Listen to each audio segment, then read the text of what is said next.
prehistoric man begins to make things for himself. Early man did not know what time meant. He kept no records of birthdays or wedding anniversaries or the hour of death. He had no idea of days or weeks or even years. But in a general way he kept track of the seasons, for he had noticed that the cold winter was invariably followed by the mild spring.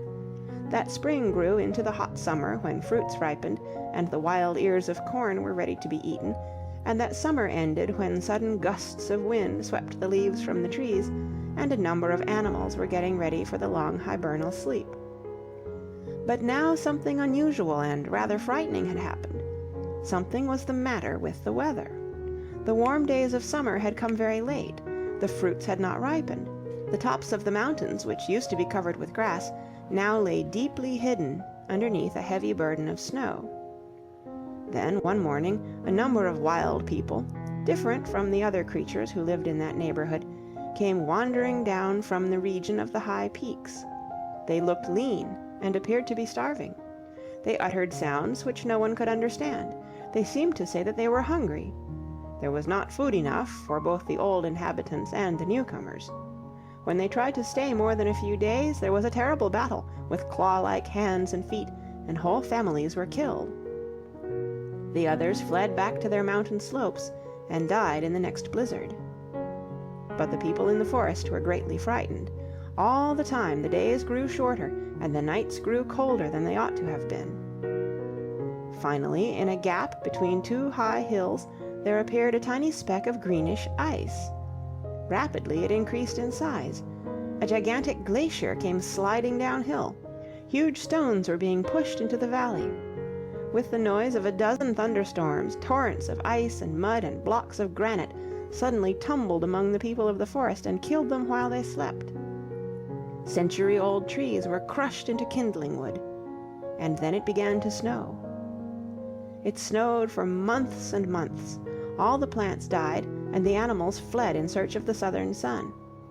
Man hoisted his young upon his back and followed them, but he could not travel as fast as the wilder creatures, and he was forced to choose between quick thinking or quick dying. He seems to have preferred the former, for he has managed to survive the terrible glacial periods which upon 4 different occasions threatened to kill every human being on the face of the earth. In the first place, it was necessary that man clothe himself, lest he freeze to death. He learned how to dig holes and cover them with branches and leaves, and in these traps he caught bears and hyenas, which he then killed with heavy stones, and whose skins he used as coats for himself and his family. Next came the housing problem. This was simple. Many animals were in the habit of sleeping in dark caves. Man now followed their example, drove the animals out of their warm homes, and claimed them for his own. Even so, the climate was too severe for most people, and the old and the young died at a terrible rate. Then a genius bethought himself of the use of fire. Once, while out hunting, he had been caught in a forest fire. He remembered that he had been almost roasted to death by the flames. Thus far, fire had been an enemy. Now it became a friend. A dead tree was dragged into the cave and lighted by means of smoldering branches from a burning wood. This turned the cave into a cozy little room. And then one evening a dead chicken fell into the fire. It was not rescued until it had been well roasted. Man discovered that meat tasted better when cooked, and he then and there discarded one of the old habits which he had shared with the other animals, and began to prepare his food. In this way thousands of years passed. Only the people with the cleverest brains survived.